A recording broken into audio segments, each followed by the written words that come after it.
নাসিরউদ্দিন পাটোয়ারীকে স্পষ্ট ভাষা বলে দিতে চাই, সরাসরি বাবুনগরী রহমাতুল্লাহি আলার বিপক্ষে যে কথা বলেছ, কটূক্তিমূলক কথা বলেছ, বেয়াদবিমূলক কথা বলেছ।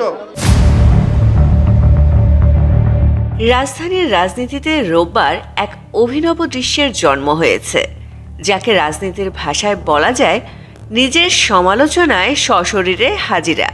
ঘটনাস্থল বায়তুল মোকাররম মসজিদের উত্তর গেট। আয়োজন করেছে আল্লামা জুনায়েদ বাবুনগরী স্মৃতি সংসদ।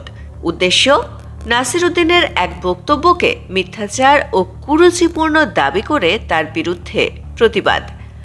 সব ঠিকঠাকই চলছিল, স্লোগান হবে, ক্ষোভ ঝরবে।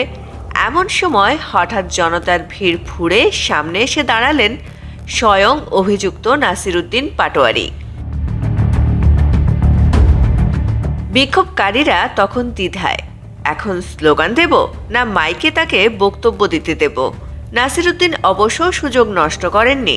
সমাবেশ স্থলের সামনেই দাঁড়িয়ে বক্তব্য দিলেন এবং সরাসরি বললেন, ক্ষমা চান, নিঃশর্ত, কোনো কিন্তু তবে ভুল বুঝাবুঝি ছাড়াই।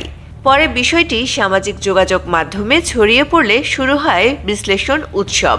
তোমাকে মাপ চাইতে হবে, অন্যথায় হেফাজতে ইসলাম আছে, এদেশের তৌহিদি জনতা আছে, আল্লামা জুনায়েদ বাবুনগরীর ভক্ত, মুরিদ, ছাত্র, অনুসারী যারা আছে, তারা তোমাকে কিভাবে দাঁত ভাঙ্গা জবাব দিতে হয় এই বিষয়গুলো তাদের জানা আছে।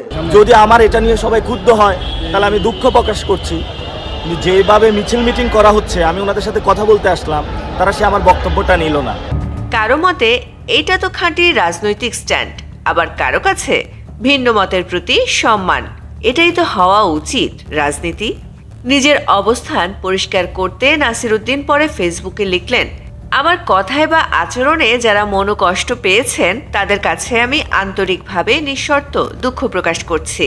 জামায়াত ইসলামী অথবা যদি কেউ সুন্নি করে তাহলে একটু সবাই দূরত্ব থাকে। আমি চাই সম্প্রীতির জায়গা সবাইকে কমিয়ে এনে সুন্দরভাবে যেভাবে আমরা মসজিদে একই সাথে নামাজ পড়ি, এভাবে জায়গাটা নিয়ে আসার জন্য।